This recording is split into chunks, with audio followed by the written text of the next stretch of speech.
Hello, YouTubers, friends, compatriots, rulers, shills, desolate serfs, peasants, vassals, robots, automatons.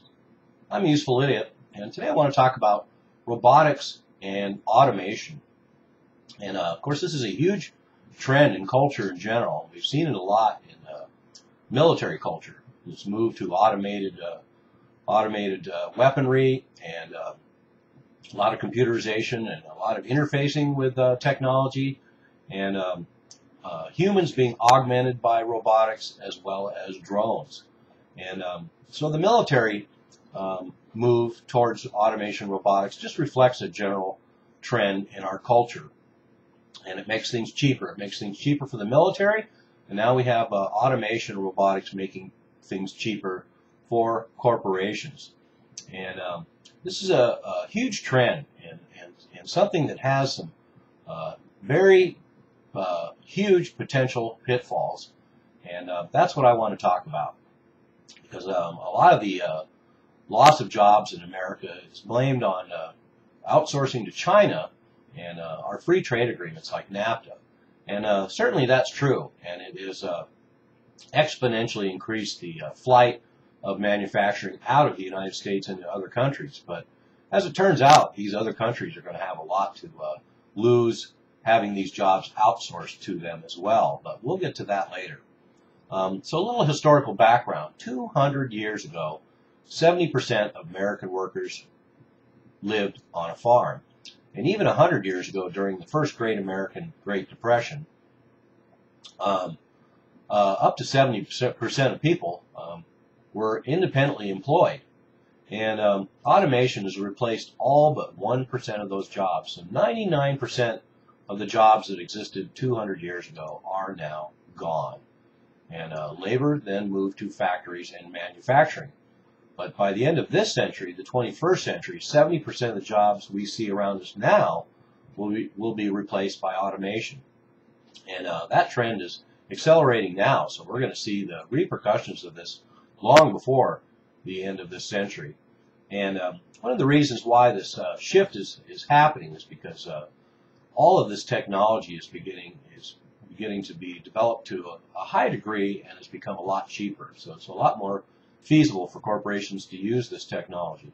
One of the biggest factors, of course, is artificial cognition. So we now have robots that can react and think and have so-called mental processes. And so this is really going to change everything. So, and a lot of other things have helped make this technology more and more applicable too, and that's cheap sensors, machine learning, and the fact that even technologically illiterate people can now interface with robotics.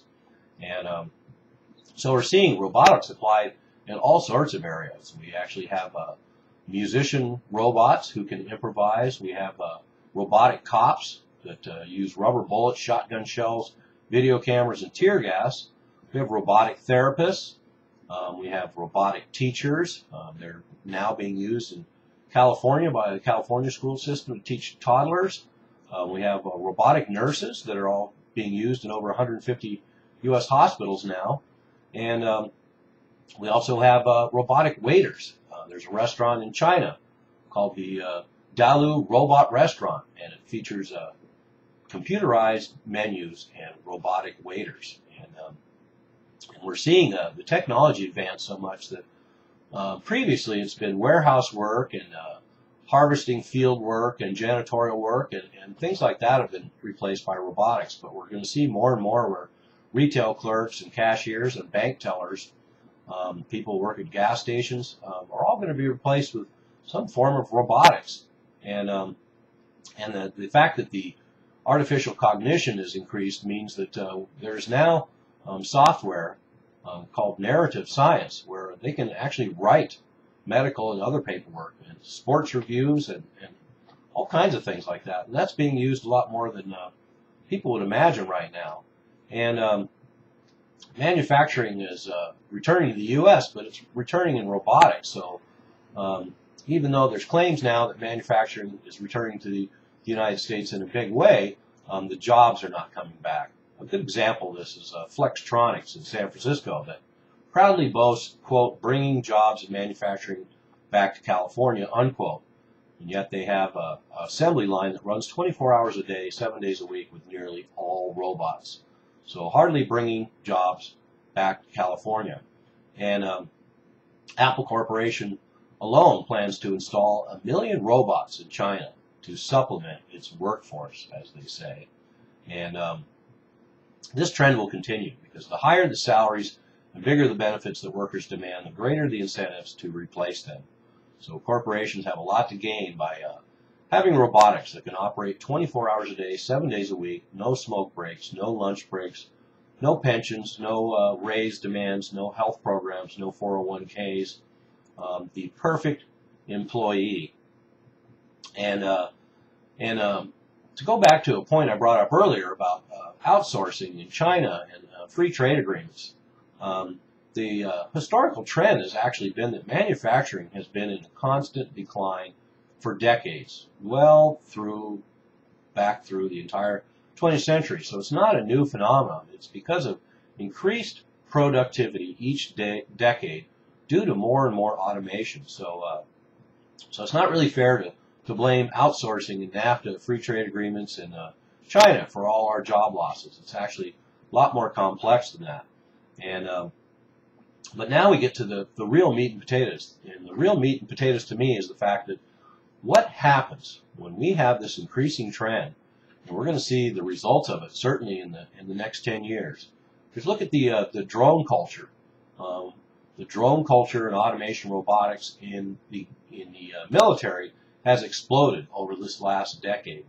And we are going to see a continued expansion of robotics and automation in corporations and manufacturing, and it's also going to start going after middle-class jobs, IT jobs, jobs that seem to be untouchable at some point. But more importantly, we are going to have a service industry that's going to be decimated.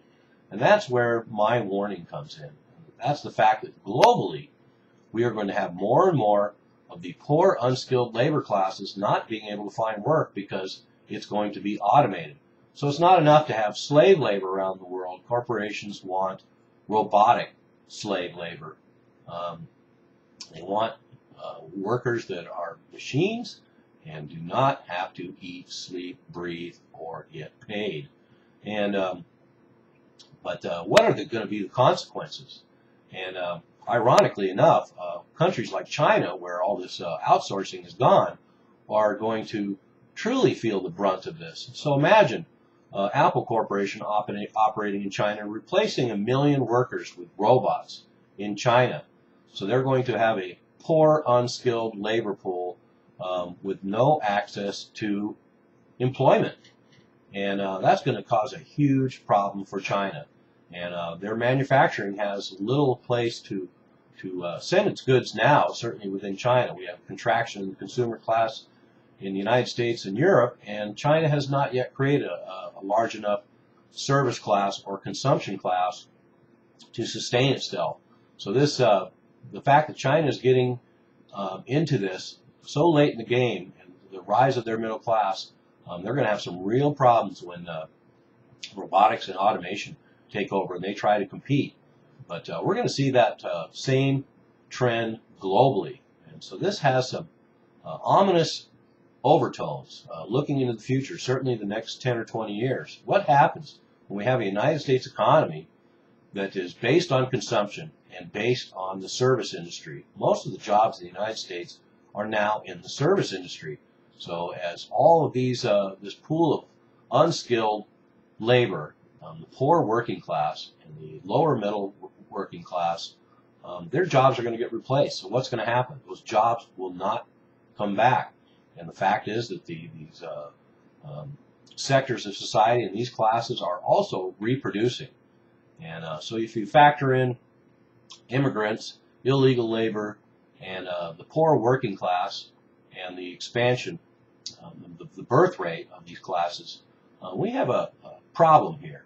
And like I say, it will be a global phenomenon.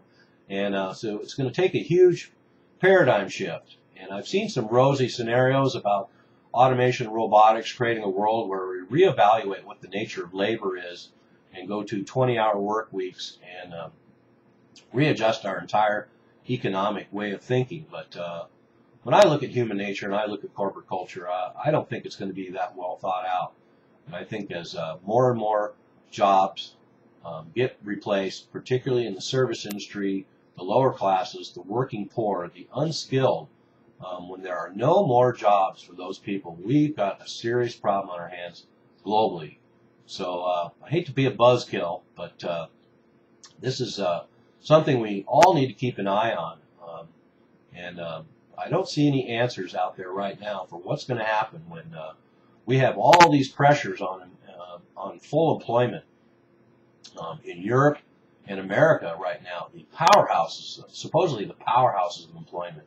And now we add automation and robotics to that, where these jobs, once again, huge sectors will be decimated, replaced, and those jobs will not come back. So if anybody has any ideas and speculations on what happens next, I'd love to hear some more constructive ideas about where this might lead. I'm a useful idiot. Don't you be one too.